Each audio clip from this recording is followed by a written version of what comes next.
Thank you so much, everyone. I feel complete because you're all here with me in this experience. I want to thank you all so much for showing up. Give a round of applause for yourselves for showing up today. And I hope you're okay with me taking us on a field trip because when we're as creatives, when we're putting ourselves into our work, it's our heart, it's our soul. And so I'm probably going to get emotional up here. You're probably going to see me cry, but it's because this work is so meaningful. It means so much, and I'm so grateful to experience it and meet so many beautiful, beautiful people, work with so many amazing communities along the way. So I hope you're ready for that journey with me. Again, we talked about what treasure is, but for today, we're really going to talk and really feel what the treasure hunt is. What does it feel like along the experience? And so, how'd you all feel from the experiences this morning? Did you have fun? Did you get to meet new folks? Okay, so if you don't know, I'm in the business of events. So I do events for the community, lots of really fun things. And so my art is really just based on the moments that we create together. What do I want people to feel afterwards and experience and feel like that they learned with each other and that they could take away back into the world? I think that's such a beautiful thing, being able to do that. And again, it's made me meet so many beautiful people along the way. I talk about like all these things where I'm going to bear my heart. A lot of people say that they put their heart on their sleeve. For myself, I'm wearing Filipiniana gear right now because that's who I am, that's my culture. But I like to tell people that I'm going to show you that my heart is as big as these sleeves. So that's just a little bit of, again, I think it's very important to realize who we are on that journey and be proud of it. Be proud of our cultures along the way, and then when you're ready to, share it with the world as well. So I was very excited to hear that my theme was treasure, because obviously you saw my mind go in so many different directions of like, why don't we make people have a treasure hunt experience? It's always really awkward in the morning or at networking events where you're like, how am I going to meet people and all that stuff? So I wanted to ease that and make it a learning piece more so of why don't we meet people along the way while we're learning things that we're interested in? And so I think when we create more spaces like that, I think that's a very beautiful thing. Again, it creates conversations, it creates dialogues of what can we do more, what can we do together. I'll get to the treasure map in just a second. I'll show you that every one of you has a treasure map on there. You'll see blank parts because I think it's really up to you to figure out what those obstacles, what those journeys are, where you're going to take yourself along the way. And it's not linear. It's definitely not a linear path, but I want this map to represent you. So during my talk, I'm going to talk about all the different obstacles that I faced along the way, some big learning pieces. And then you yourself, I hope, also can define that on the treasure hunt. So again, to start with intros, thank you for being here with me today to discover treasure. Everybody gets to see this. When I do presentations at other things, other normal talks, I show this bio, and it's great. I love talking about it, but I really want to show more personal sides of myself this morning. So this is who I do it for, actually. I do it. This is me as a child, but she's really the one that started dreaming. She's the one that realized this game of life is an adventure. And that's my inner child that's always talking to myself. So I always keep connecting back to her when I'm looking for what direction I want to go in and what direction I want to grow, what direction I want to heal. So I just want to share these personal photos with myself. I've been doing events for 13 years professionally now, but just taking it back, this is the first time I'm able to show this with people. This was actually, I think, one of the biggest first events that I've ever did. I did it in high school. It was my senior project. And our senior project was so open-ended that they're like, just choose a thing that you want to do. And I was like, that's too open-ended. But for myself, I'm always like about what can we do differently? What can we do to push the bounds? What's never been done before? And so at the time, I'm in high school, I'm a senior. I was just super into cars, and I actually started the first car club at my school because I was really into Tokyo Drift, the movie, and I got an RX-8, and it was this whole thing. And so it was like this whole spiel of like, I'm gonna get my car in the yearbook so that we could take a photo with it. Got a bunch of my friends involved too in the process. The preface was that, again, you didn't have to own a car, you just had to like love being around cars or learning about them. And we just, again, you know, when you're kids, you have these fun ideas, but we just kept exploring them. We put them together, we brought them into life. And for my senior project, I was really like, we had this cool central plaza circle area in the middle, and I was like, I want to put a bunch of cool sports cars and things on campus. I want to be able to drive cars on the campus and show people like what I love and what I'm interested in.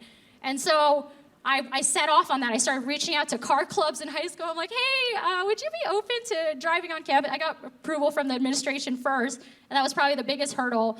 But what I actually learned along the way, and this is probably one of the biggest lessons that as I reflect back, that taught me, I connected it back to a bigger purpose. So like, cool, like I love cars and I want to share that passion with other people, but I wanted to connect it to something bigger where I felt like I had more of an impact and that they could actually do something afterwards from that experience that then affects their lives. And so I was researching into local nonprofits and organizations, and I found Mothers Against Drunk Driving. And they had this really cool youth in action program. So the program, again, is to make kids aware of the negative effects of being intoxicated while driving, how it's affected many lives. And then they have this wonderful youth program where kids get involved with activities throughout the year to promote that. And so I reached out to them, and I'm like, would you all be interested in getting kids to sign up during campus? Again, the concept of connecting like what we're learning about the cars, but also realizing the importance and responsibilities when we're interacting with them too. And so it was such a fun event on campus. Again, we did it during both lunches, but we had, my school was kind of small, but we had over 1,000 students over that course of the lunch, interact with the cars, learn about all these car clubs. They started doing giveaways themselves. The community really got involved. We had like a famous surfer all of a sudden come in and want to do giveaways at the event because they want to interact with the youth. And it turned into something so much bigger than just my little goal of, I want to have cars on campus. And I think, again, as creatives, we always have these crazy, wonderful ideas, and I think we should pursue them. But I also think that we should pursue them back into connecting with our communities. How are we building something bigger than just ourselves? And again, connecting all the puzzle pieces to make something beautiful like this. So I'm glad I get to share this very personal story with all of you. It really was like my passion coming to life before my eyes, and little high school self me told me that it was possible by reaching out and taking that first step and asking. And so as we go on the treasure hunt, any treasure hunt starts with embarking on that journey. For myself, it was being able to spread my wings and go to college. I grew up in Hawaii, so you already feel like you're an island. You have island fever. I was there because my family was in the military, so my dad was in the Navy. But it allowed me to grow up in a very beautiful Pan-Asian, Pan-Pacific Islander culture. And it's shown in like my influences of how I dress today. It's shown in like the aloha spirit that I try to emanate out into the world. But it was also, again, such a pivotal reason of like why my work is still connected to the Asian and Pacific Islander communities, our multicultural communities, our underserved, underrepresented communities who don't always have a voice. And so Hawaii taught me so many things, from our prison, our queen being in prison, what that meant, and dealing with that, grappling with that as a high schooler, and how those conversations still connect to the real fights that we have going on today. And so for myself, again, embarking on the journey, I wanted to go off of the island to keep pursuing my dreams. At the time, I wanted to start a business because I felt like I had like an entrepreneurial mind, but I also realized my mom's an artist. She taught me to look at the world in a very artistic way of just seeing the beauty in everything that we do. And she told me that everyone's an artist. Everyone's an artist, and no matter what they're doing, as long as they're pursuing their passion and what they do. So lawyers can be artists, doctors are artists in their own world, martial artists. And so for myself, I was like, okay, which of the business fields is most like an artist? So I went into marketing at San Diego State University. I came to San Diego not knowing anyone, and I was immediately culture shocked when I came here because, again, I grew up in a very Pan-Asian, Pan-Pacific Islander culture. I never really had to grapple with what my identity meant because being Filipina, I was just surrounded by it all the time. I was surrounded by all kinds of melting pots of culture, and then I came to college, and I was like, oh, I don't know where I belong. And I think along the way, along that journey, many of us always feel like, where do I belong? Especially when we're thinking differently, we're creatives, we don't know what spaces we exactly fit into. But I think the way that I tried to channel that, tried to make friends, is I'm a freshman at that time. I literally said yes to everything, which I think is not healthy, obviously, but we have to learn that at first.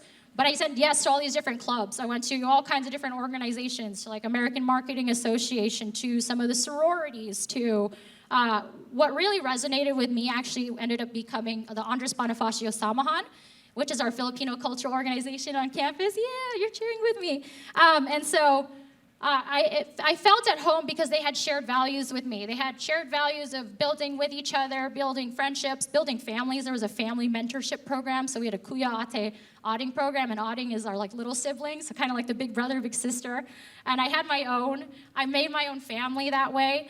But that also exposed me to cultural events in San Diego. So we would all do organization volunteer work at things like Filipino American Arts and Culture Festival, which was in National City. And so it started exposing me to community work. It started exposing me to, wow, there's these different nonprofits that are serving our underserved communities in different, very unique ways, but they're doing the work that needs to be done. They're doing it often for way less than they deserve, but we are in the nonprofit world, we especially even in the creative world, we don't do these things for money, we do it because we see that there's a bigger purpose and a bigger tie to what we do on that journey. And so, again, I got exposed to that community, and I'm very grateful for it because the community always had my back in a lot of different ways. They started, again, becoming my family.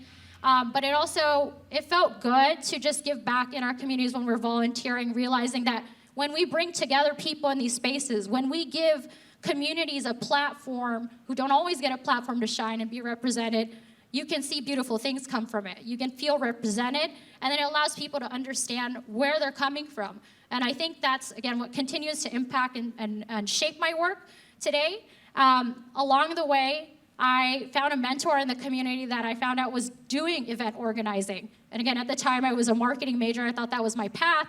But I met an event organizer, and he let me volunteer at his different events. And it kept continuing on where I kept volunteering at so many different community events that eventually, years down the line, he was like, do you want to get paid for one? And so that's like always like us creatives are like, yes, we're getting paid for something that I'm passionate about. But I'll like very really say that, like 6 months of work to like a 14-hour on the event day, that first one, I only got paid like $300 for that, and God knows how many hours that you put in that 6 months of planning. But it wasn't for the money. It was because I got to see, and that one was the Filipino Sun Festival. I got to see my culture represented. I got to see a lot of our community cultural organizations come together, advocate for their resources, build community power, and that's what I was doing it for. I realized that there was no value of money that could ever replace that feeling of creating something together, making people feel like they then could create more things after that from having that experience together. And so that all started with just having a conversation with someone, listening, and then the 4 words that I shared on the panel was, how can I help? The 4 words of how can I help? If you're really interested and passionate going into an organization, I know that you were in the crowd, were sharing, like, how do I get connected with this community in a very thoughtful way? I think, again, listening and just saying, how can I help, is such a powerful, powerful statement along the journey. And so, again, through all the decades that I've been doing this work of doing events in the community, it sort of boiled down to community's fluid, but there's 2 big things that I've noticed that, it's really about the connections that we make between people, but it's also the collective space that we build out for experience sharing. So this can happen in different ways. It could be in person, it could be online, different communities that are formed online. But it really is how we intentionally figure out ways to gather people together, how we create space for them, and allow them to exchange and connect their own ideas, because you all have the gold in the room. You just have to share it with each other. And I think the more we share it with each other, the bigger the treasure grows, the bigger the community becomes, the stronger we are. It all intersects with this treasure and journey that I've been experiencing. And so, again, along the way, I kept partnering with multicultural organizations. I do things like the Linda Vista Multicultural Fair and Parade, which has been going on for over 35 years. Janet, the director, is here. That festival is a beautiful, beautiful thing to me because it was during the war that they were building houses for a large group of Pan-Asian immigrants coming after World War II. But the Linda Vista Multicultural Fair and Parade, what they wanted to do is share that they wanted an inclusive neighborhood. They wanted their neighbors to feel welcome. They wanted to make sure that they didn't feel like they were outcast. And that's such a beautiful concept that I think we want to keep continuing with other spaces and different communities. But they broke barriers by sharing their dances, sharing their food. And that is just such a beautiful concept to me because, again, you're letting people know that despite all the barriers that we have between each other, there's still ways we can connect. And the ways we connect is through the ways we bear our soul, essentially, the ways we show each other what we're passionate about, what we care about, our cultures, our families. And so, again, those are just some of the learning pieces I've learned along the way. Building community is how, again, we exchange and connect, and then community spaces are born out of that. So for all the people who build communities out there and continue to build spaces for our communities, I think you're doing such a beautiful thing because, again, it allows people to keep connecting and it allows people to keep doing better and doing more together. And so the next part of the treasure hunt that I really want to talk about is that it's really okay to just be lost along the journey. Like, I never know, like, sometimes, like, this is what I really, like, this is the X that I want, this is the defining thing that it is. I'm okay with the fact that, like, it's okay to be lost and figure out, like, where am I going, but just enjoy the sights along the way. I think so many amazing story arcs are told in a way that it's not about the destination, it's about the journey. It's about the people that you're meeting along the way and just being present and enjoying the sights along the way. And then the other thing that I want to share is when you're lost, keep holding on to your dreams because I think that's the time when, again, when you're getting lost, you're grappling with the deepest emotions of yourself and you're like, I might let this go. And it's okay if you do, but really hold on to the dreams that matter most to you. So on the backside of your treasure map, I really want to share this tool that is very powerful for me, and it's helped me create so many things with so many groups, is if you really want to bring your dreams into the world, you need to not only imagine them, but you need to start materializing them and bringing them into life. And you can take those steps by manifesting them and imagining and materializing them by doing things like using a vision board or using things like a passion planner or simply taking notes. The more you visualize it, the more the universe will shift things to make it possible for your treasure hunt. And I think that's, again, thoughts of manifestation, but you also have to be very grateful in the process. So through the years, I've come to embody the fact that gratitude is what's going to will those things into existence. And so the simple tool that's, again, on the back of your maps that I use to align myself when I'm being lost is just to write down the things that I'm grateful for. So these are the things that you're going to need on the journey. You need to keep going back to the things that you're grateful for because that's what keeps you going. That's what keeps you holding on to the dreams. And then the more, again, you materialize it, the more you write it down, the more you vision board, the more you keep making that image stronger for yourself in the world, the more the universe is like, okay, I'm going to give you that years later or whenever it's possible. So definitely encourage folks to use the things I'll need for the journey concept because I think, again, being grateful is really what's going to will everything we really want into existence. And I think another big lesson that I've learned along the treasure hunt is that adversity is going to remind you that the path is not linear. Adversity are all the challenges that are going to come up along the way, all the unexpected things with our families, our personal lives. But it's going to, again, remind us that the path's not linear to that destination that we're trying to go to. And fortunately for us as creatives, we know that if there's something in our way, we're just going to build a different path. We're going to follow the unmarked path to that territory. But I really learned this along the journey because, again, I was with that company for a long time. I actually ended up becoming vice president of that company years later. And I had imagined myself like, wow, I really love this work. I really love the multicultural communities that I'm able to support. I think this is going to be my long term. I think this is going to be the end all to end all. And I was very set on, like, again, taking that over and stepping into that power. But I realized along the way, I really kept checking into myself and the things that I'm grateful for, and I realized that things within that space were not lining up with my values anymore. The path, again, had shifted and went in a different direction. And long story short, I really decided to step away from the company because I had been over with it for almost close to a decade, but I realized it was no longer serving the people that I wanted to serve. It was no longer connecting and giving people the gratitude that I expected we should give to people. And so I stepped away from it, and it was the most bittersweet moment because, again, it was something that I believed was like my vision for so long. But then I realized, when it really started conflicting with my values, I realized that I needed to get off that path and I needed to take a new one. And I needed to know that that vision still remains the same, but I'm going to approach it in a different way. And so it was really in that moment that I stepped into my power.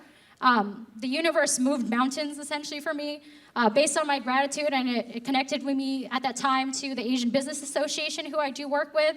But they reached out to me in that dark moment, universe handing this to me, again, without me soliciting it.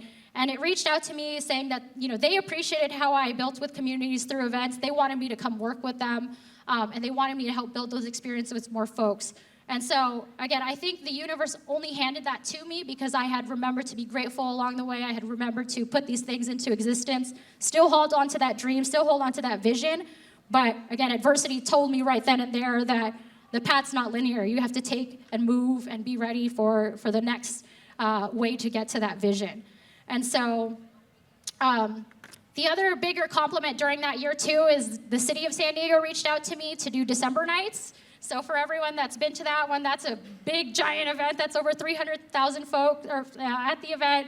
And they reached out to me again because they were seeing what I was doing with our multicultural communities. They were seeing how we were building up spaces that were becoming sustainable, that were, again, advocating for these multicultural communities to have a platform. And so they let me be the entertainment coordinator in 2019.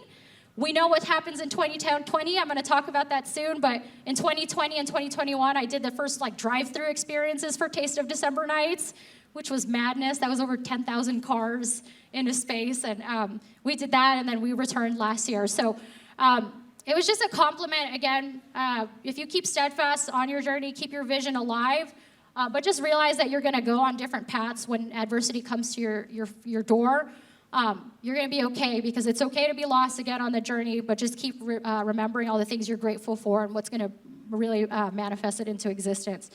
And so in 2020, again, we all went through it. We went through it together.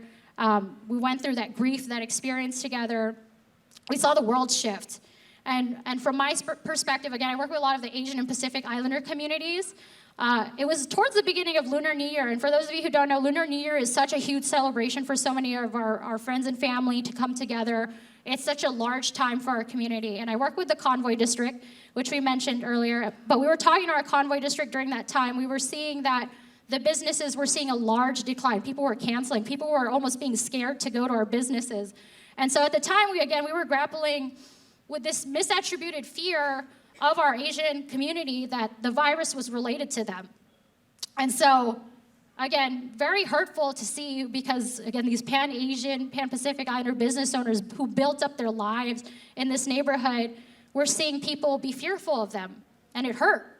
It hurt a lot for our community. And so us as community leaders, we really stepped into that time, and we came with our elected officials to come together to denounce discrimination, to encourage folks to keep coming out. And so, again, as that was all happening, that was really the moment that I knew that I wanted to step into my power in my own way. So I created my company, Social Artistry. At the beginning of the pandemic, I did it in May 2020, which is Asian American Pacific Islander Heritage Month, which is very fitting. But again, my vision, my manifesto during that, all of that, was that we need to keep creating spaces for our multicultural communities to have a platform, to have a voice, to be advocated for, to be represented, to get resources.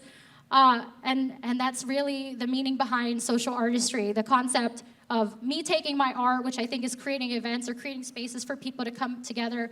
But the most important part of all that is how we're interacting, the social aspect. How are we building dialogues with folks? How are we listening during these times? And again, during these times when we were grappling with these headlines, this is the joy that we needed to spread into our community. At the time, we raised over $30,000 to make 6 freeway signs on the I-805 north and south. So when you drive by it, you drive near Convoy, you're going to see Convoy Asian Cultural District.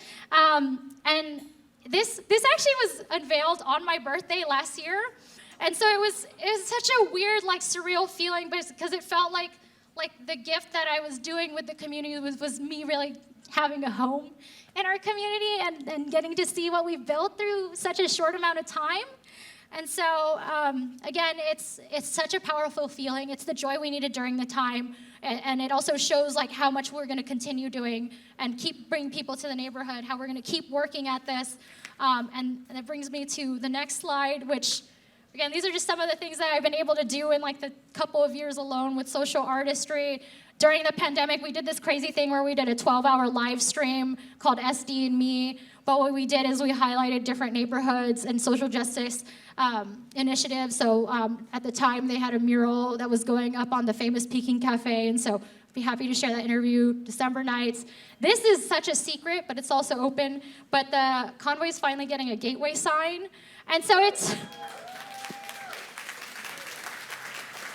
each of the wraps are going to be, again, Pan-Asian, Pan-Pacific Islander communities. We're working with groups from the San Diego Asian Pacific Islander Coalition, which was formed during the pandemic, to, again, build resources for our Asian Pacific Islander community.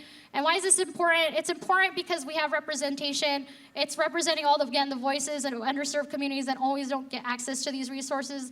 They come in with so many barriers, but we want to let them know that these barriers are things that us along the way, all of us, are going to continue to support with them on, and we're doing it together. We're going to keep tackling these things together. So it's really such a special feeling. The top left corner was when we shut the Heart of Convoy District down in 2018 and had a night market on the street, hoping to bring that back. And then this was from the San Diego County Fair, built out an Asian and Pacific Islander Festival Day. And so being able to show our cultures to so many more communities so that they come to understand us more, they break up the feelings of not understanding each other and creating barriers. And we're breaking barriers down just by representing who we are on so many different stages and building out so many spaces. And so my final piece for all of this is you really just have to find the love in the adventure. Just trust the process along the way. Again, the path's not linear. It's going to take you in all directions and more. But what it's going to keep reminding you along the way is that there's so many blessings to be proud of. It makes us understand the privileges we have and the responsibility we have to others along the way too, because we don't live in this world alone. It allows you to know the lessons we need to learn to become stronger. And it also gives us deep reminders of what we care about most along this journey. So again, I encourage all of you to keep reflecting on that. Ask yourself, what's the story I want to write on this journey? And for myself so far, I'll just part with that. I'm the granddaughter and daughter of a very resilient, kind, humanly imperfect immigrant grandparents and parents. They were in a system that didn't always give them a fair chance to succeed. But because they sacrificed so much for me, they believed in me, and most importantly, they trust me to spread my wings on this journey and embark on this journey. It allowed me to be creative, it allowed me to be passionate, and it allowed me to dream. And it allows me to show to them that despite the setbacks and the disadvantages our communities are faced with, we can still leave our mark. We can still find our voice, and we can make ourselves seen within this world and lift each other up along the way. So you all define your journey, you define your treasure hunt. All you have to do is keep having the courage to take that next step.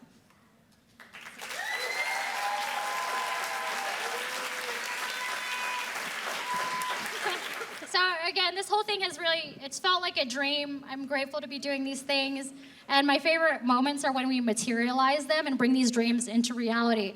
And so I'm going to leave you all with one last beautiful story for your treasure hunt to continue on. So back during the Tang Dynasty in 618-906, now it's a lecture series, there was an emperor, who was having the worst of nightmares. But in that nightmare, a very powerful, strange creature saved his life. And the next day, the emperor told his ministers about it. He started materializing it. And his ministers told the emperor that that strange animal resembled a creature from the West, a lion. And in that moment, a lion then became the symbol of good luck through China because it symbolized chasing away evil spirits and also ushering in good luck. And so I think lucky enough for all of us, we've got some lions running about in the back. And I just wanted to usher in all of you good luck for your journey. I want to thank you all for being here. And get ready because I think the lions are here.